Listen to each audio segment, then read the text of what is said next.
Bismillahirrahmanirrahim. Assalamualaikum warahmatullahi wabarakatuh. Alhamdulillahirrahmanirrahim. Wassalatu wassalamu ala rasulillah wa ala alihi wa sahbihi ajma'in. Amma ba'd.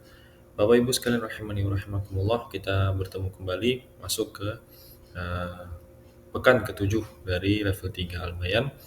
Alhamdulillah di pekan ini kita akan membahas tentang fi'il majhul ataupun bentuk pasif dari kata kerja.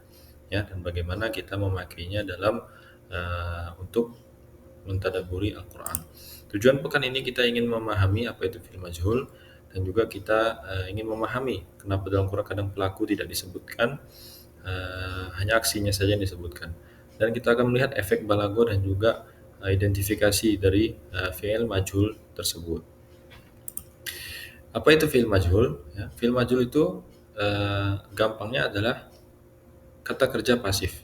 Ya, jadi yang selama ini kita pelajari kata kerja itu bentuknya aktif, tapi ini adalah bentuk pasifnya. Ya, jadi bentuk pasifnya adalah fi'il majhul namanya. Ya, secara bahasa artinya tidak diketahui. Ya, tidak diketahui apanya? Pelakunya yang tidak disebutkan. Ya, jadi dalam bahasa Arab dalam bentuk pasif itu pelakunya tidak disebutkan. Misal, ya, kalau dalam bahasa Indonesia kita ambil contoh kalimat aktif, misalnya Ahmad memakan apel, seperti itu ya. Ini kalimat aktif. Ahmad yang memakan, apel makan. Tapi kalau dalam bentuk pasifnya, apel itu dimakan. Nah, apel itu dimakan oleh Ahmad. Ya, nah, ini bentuk pasifnya. Adapun dalam bahasa Arab itu juga ada mempunyai konsep aktif dan pasif. Tapi yang membedakan dalam bahasa Arab bahwasanya pasifnya dia tidak menyebutkan si pelakunya. Jadi kalau dalam bahasa Indonesia apel itu dimakan oleh Ahmad, kalau dalam bahasa Arab apel itu dimakan. Nah, itu aja. Ya, karena pelakunya tidak disebutkan. Ya, karena fi'il majhul ini dia fokusnya kepada bukan kepada pelaku, tapi kepada objek ataupun perbuatannya. Kita ambil contoh di kalimat bahasa Arab dulu, fi'il ma'lum aktif. Pelakunya disebut, contohnya khalaqallahul insana. Khalaqah menciptakan. Siapa yang menciptakan? Allahu. Apa yang diciptakan? Insana, manusia. Nah, disebutkan semua ya fiilnya, pelakunya dan juga objeknya. Adapun di fiil yang majhul, yang pasif, pelakunya dihilangkan dan tidak disebutkan. Dan contohnya khuliqal insan, itu saja. Ya. Khuliqa artinya diciptakan, insanu manusia. Ya, jadi tadinya dari khalaqa menjadi khuliqa. Dan ini akan kita bahas bagaimana perubahan dan rumusnya. Oke. Ciri-ciri fi'il majhul pertama itu tadi ya, tidak ada fa'il, pelakunya tidak disebutkan. Dan kedua, dia ada perubahan harokat fi'il. Yang tadi harusnya khalaqallahu samawati wal arda bil haqq, ya, menjadi khuliqa. Ini bisa kita lihat ya. Di ayat pertama Allah berfirman, khalaqallahu samawati wal arda bil haqq. Allah yang menciptakan langit dan bumi. Dijelaskan apa kata kerjanya? Khalaqa menciptakan. Siapa yang menciptakan? Allahu. Apa yang diciptakan? As-samawati wal arda. Jadi ada kata kerja, ada pelaku dan ada objek. Oke. Dan di contoh kedua ini bentuk pasifnya. Khuliqal insanu min ajal. Ya, telah diciptakan khuliqa. Apa yang diciptakan? Al-insanu, manusia. Manusia diciptakan atau dijadikan bersifat tergesa-gesa. Siapa yang menciptakan? Allah, tapi tidak disebutkan karena ini bentuknya majhul, bentuknya pasif. Oke. Bentuk pasif dari kata kerja khalaqa yaitu khuliqa. Rumusnya adalah huruf awal dari fi'il menjadi dhammah. Huruf awal dari fi'ilnya apa? Kha. Kha-nya jadikan dhammah. Jadi dari kha jadi khu. Oke, dan juga huruf keduanya jadi kasrah. Kha jadi khu, la ya, khalaqa dan tadi la huruf kedua fi'il menjadi kasrah. Jadi li. Jadi khuliqa. Itu rumus untuk membentuk bentuk pasif. Ya, dan pelaku yang menciptakan tidak disebutkan. Oke. Dan yang terakhir cirinya objek ataupun maf'ul bih dia menjadinya naib fa'il ya ataupun menjadi pengganti dari fa'il yang harokatnya dhammah ya. Objek biasanya kan fathah ya, Tapi kalau dalam fi'il majhul ataupun pasif menjadi dhammah dia. Oke, jadi ini tiga cirinya. Lalu kita berikan ini juga perubahan bentuk dari fi'il majhul.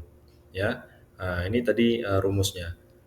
Ya, agar fi'il aktif berubah menjadi pasif, maka aturannya yang pertama kalau di fi'il madhi lampau, huruf pertama menjadi dhammah dan huruf kedua menjadi kasroh. Contoh, kataba menjadi kutiba, khalaqa menjadi khuliqa. Nah, ini rumus untuk fi'il madhi. Untuk fi'il mudhari', huruf pertamanya menjadi dhammah dan huruf sebelum akhirnya menjadi fathah. Contoh, aktifnya yaktubu, dia menulis.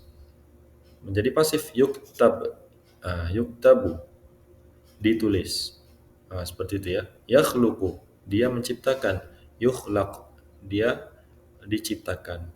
Ini cara rumus untuk membentuk fi'il majhul. Oke, nanti ini bisa disimpan dan kita juga akan latihan nanti di akhir dari slide ini. Kaidah dasarnya ya, kaidah dasarnya jika ada objek dalam kalimat aktif ya, kalimat aktif ada fiilnya, kata kerja, ada pelaku, ada objek. Nah, objeknya ini berubah menjadi naib fa'il namanya dan harokatnya menjadi dhammah. Oke. Dan jika pun tidak ada objek, maka fi'il majhul tetap sah ya. Fi'il majhul tetap sah tanpa naib fa'il. Tetap benar fi'il majhulnya walaupun tidak ada naib fa'il ya. Kita berikan contoh khalaqal insana min 'alaq. Khalaqa, dia telah menciptakan siapa? Allah. Al insana, apa yang diciptakan?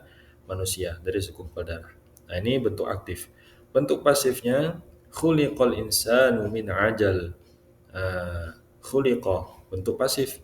Insanu, diciptakan ya, khuliqa diciptakan. Apa yang diciptakan? Manusia.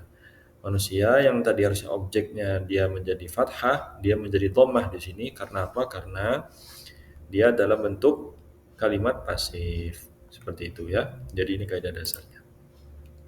Apa sih fungsinya ya dari fi'il majhul dalam Quran? Pertama untuk menekankan objek ataupun perbuatan. Ya, jadi kita fokusnya tidak ke pelakunya, tapi ke apa yang terjadi. Khuliqal insanu min ajal. Manusia dijadikan atau diciptakan bersifat tergesa-gesa. Jadi yang difokuskan kepada apa yang terjadi. Itu penciptaan manusia yang dibuat tergesa-gesa. Ya, yang mereka bersifat tergesa-gesa. Juga ada, yaitu fungsinya yang kedua adalah meluaskan makna agar tidak terbatas kepada satu pelaku.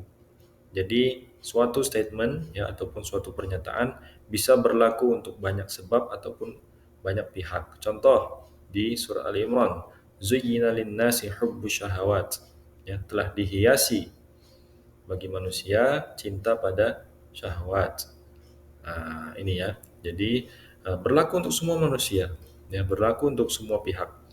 Jadi dibuatlah di sini dia pasif, ya seperti itu. Siapa yang menghiasi, siapa yang menciptakan? Allah. Tapi ini tidak disebutkan karena tadi ciri fi'il majhul adalah fa'ilnya ataupun pelakunya tidak ditampilkan seperti itu. Ya. Jadi kita lanjut. Ini dia tabel perbandingannya. Nanti ini bisa dipelajari ya, bisa dicatat juga ataupun disimpan agar lebih memudahkan dalam belajar. Dan kita akan berikan latihan untuk Bapak Ibu sekalian berlatih bersama pengajarnya nanti di sesi interaktif Zoom. Ada kami berikan 10 fi'il ya, dari 5 fi'il madhi, 5 fi'il mudhari' yang aktif. Ya, kalimat aktif. Tugas Bapak Ibu sekalian nanti membuat bentuknya menjadi pasif. Ya, rumusnya apa? Nih rumusnya sudah kita buatkan di bawah. Nanti bisa langsung berlatih bersama pengajarnya. Juga ada latihan yang mana dari 4 ayat ini semuanya mengandung fi'il majhul. Ya. Lalu nanti Bapak Ibu sekalian tentukan dari fi'il majhul tersebut bagaimana bentuk aktifnya. Nah, seperti itu ya. Jadi ini insya Allah latihannya akan sangat membantu dalam memahami bagaimana bentuk dan juga pola dari fi'il majhul. Jadi rangkuman pekan ini fi'il maju adalah fi'il yang pasif ataupun pelakunya tidak disebutkan. Objek berubah menjadi fa'il. Objek yang biasanya harokatnya fathah menjadi dhammah ketika di fi'il majhul. Dan juga perubahan bentuknya ini ya rumusnya dari fi'il madhi dari fi'il mudhari' dan juga fungsinya menekankan objek dan memperluas makna. Ya ini saja materi kita di pekan ini. Alhamdulillah kita sudah sampai ke pekan 7 dan insya Allah di level 3 ini kita belajarnya 8 pekan ya. Jadi menyisakan 1 pekan lagi yang mana insya Allah Ta'ala Bapak Ibu sekalian akan menyelesaikan keseluruhan silabus dari Al-Bayan yang semoga bisa menjadi dasar ataupun fundamental yang cukup untuk mulai tadabbur mandiri ya. Setelah belajar Al-Bayan bagaimana ya? Setelah belajar Al-Bayan tentu kita tetap belajar terus ya, kita tetap belajar terus.